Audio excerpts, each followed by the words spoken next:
Hi, good evening. Thank you very much for being here. I really appreciate it. I'm going to walk through the story and we'll take some Q&A at the end. We are looking to leverage machine learning and AI to solve the prior authorization problem in healthcare, which I'll get to more in a minute. We have our first customer who's live and performant. We have a second in contracts right now. We have a full pipeline behind it, and we're looking to grow very rapidly. So prior authorizations, anybody have any experience trying to deal with prior authorizations in their healthcare? So we've got a number of people here that understand it, right? So it's a painful process. I'll tell you a little bit about it for the uninitiated. This is a simple example. You go to your doctor. Doctor says you need an MRI. What the doctor's office has to do is create basically a permission slip, send it to your insurance company, and your insurance company reviews it to determine whether it's medically necessary and whether they'll approve that procedure to be done. It is today a very manual process. Takes a lot of time on both sides of the equation. Oftentimes it goes back and forth numerous times, and it causes a lot of pain for both payers and providers. So it disrupts revenue cycles because of the time that it takes to get things done. It disrupts cash cycles as well for that same thing. There's a huge amount of work that's done. Literally, mid to large size providers and payers have hundreds of employees that are dedicated to this process. And all they do is come in on a daily basis and either create these or adjudicate these or go back and forth. It also takes tons of nurse practitioner, nurse and doctor time because they oftentimes have to get on the phone with insurance companies to argue their patient's case to try to advocate for them to get something done. And then obviously it impacts the patient. When these delays happen, a lot of times, it's up to 60% of the time, patients abandon care when it takes too long to get an authorization because they figure that it's not going to happen anyway, it's not going to get paid for. And obviously that impacts the patient journey and impacts their wellness and their happiness going forward. So what do? Our models, we take tons of structured, unstructured clinical data, tons of structured, unstructured rules, guidelines, contracts, et cetera. We train the model around that. We take that model, we integrate it into the customer's existing workflow. So we are 100% on the back end. We're not a new tool, we're not a new workflow, we're not a new pop-up. We take our system, we integrate it in the back end, and we look for authorization when it needs to be done, and we handle that authorization automatically on the back end. So as a simple example, when that authorization shows up in a provider side, doctor orders that MRI, it shows up in the EHR, we see it, we pull the patient information, we match it against their payer and their guidelines and rules. We take that and then pull all the clinical information, and we create a report.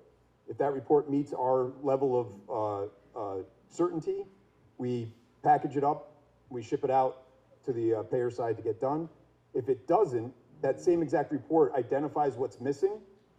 We put it back into the provider's workflow, and they're able to pick that up, and the human that has to do it can now do it 90% less time because all the work's done for them. They just need to fill in the blanks of the pieces that are missing.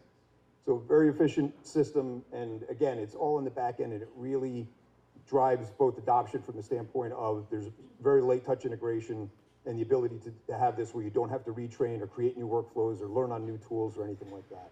Again, huge benefits from the standpoint of efficiency, productivity on both the payer and provider side. Turns out that the tool that we created, because of the way that we created it, we can sell to both payers and providers. So we can solve this problem for both sides of the equation with the exact same tool. We don't need to be on both sides, but we can sell to both sides.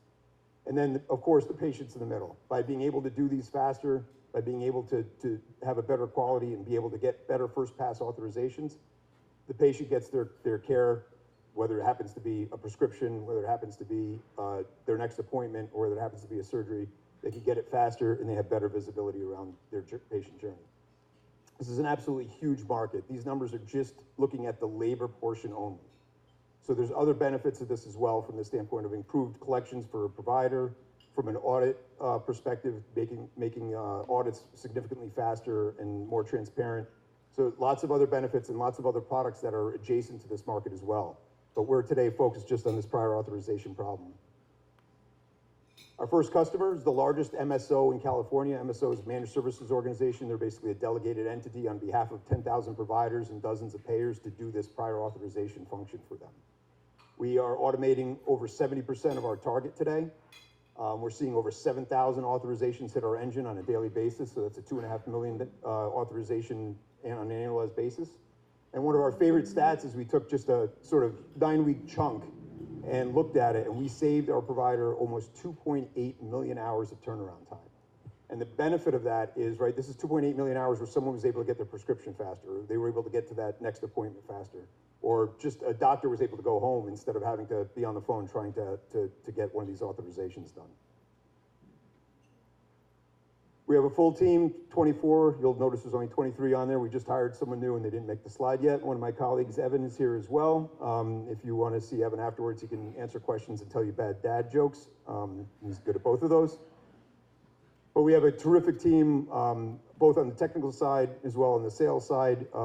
Just people who have dozens and dozens of years of experience dealing with healthcare IT, and the infrastructure that we're dealing with. We have the appropriate aggressive financial projections that we have.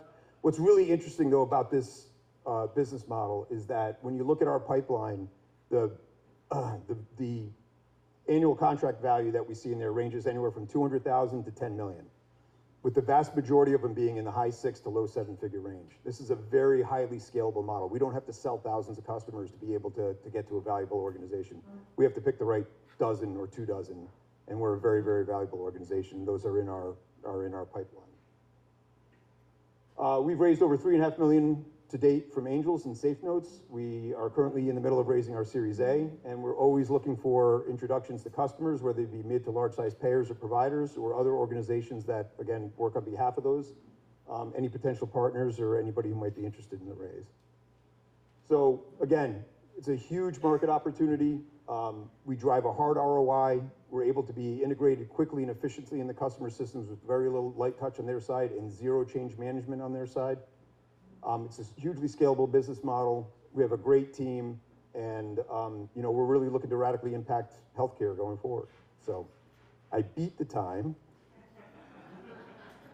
and I am happy to take any questions.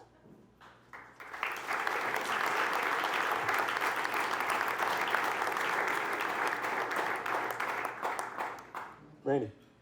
Product or service? Here, I'll grab a microphone. His question was product or service. So, yes. So it's sold as software as a service. It's a product. It's 100% automated by the software. We don't have any people involved in the process. But you sell outright the software? we don't sell the software. We sell the service. We are a hosted service. We integrate into their systems and we deliver the results to their systems. Okay, that was what I. Yep. Thank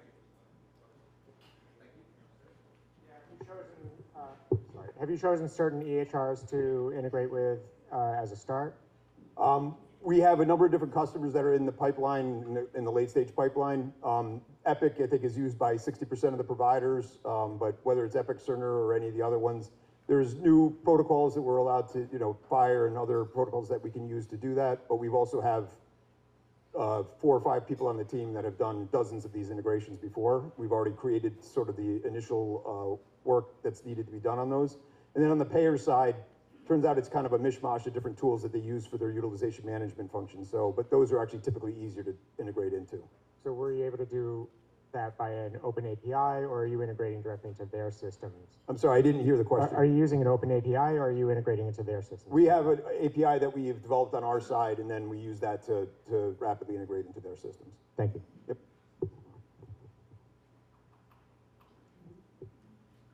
Is this a model that would be applicable to, usually people don't ask me to speak up, so. Is this a model that will be applicable to solving other healthcare challenges? And if so, what kind of market opportunities do you see? So, absolutely. One of the reasons that we love prior authorizations, we don't love them, we love solving them, right? But one of the reasons that basically you're in the middle of almost every healthcare interaction, because almost every healthcare decision and request requires a prior authorization. As a result, we have a really unique data set that we're creating that shows, a patient journey over a long period of time on a variety of different levels. And so you can now take that. So there's sort of adjacencies to this where it's not an authorization, but again, audit support and other things that are sort of around the same type of workflow. But then long term, our goal is to bring predictive healthcare to the US, right? To be able to take that, the data that we're seeing, leverage that to be able to make predictive predictions around what is best next steps in patient journey or ways to avoid issues with patient journey that can cause problems for them to kind of drop out of the system. Yeah. Oh, got someone over here first. Hey, Mark. Hey, John. What PII issues did you have to overcome, or have you overcome them? Yeah, so personally, personally identified information, or in the case of healthcare, PHI, right? So it's a huge issue. We take it very seriously from the beginning. So we actually have a outsourced CISO that we use. We have we've already gone through HIPAA audit. We're 2/3 of the way through our SOC 2 certification. So all of those things are really important. Any customer that we talk to gives you the appropriate 5-page cybersecurity thing. We've been through that now a few times and are able to give people comfort that we sort of know what we're doing. We also because there's no portals, there's no logins, there's none of that stuff. It's all in the back end. We're able to very keep that pipe very secure and only on an as-needed basis on our side for access to that information as well. All right, well, thank you very much. Thank you very much.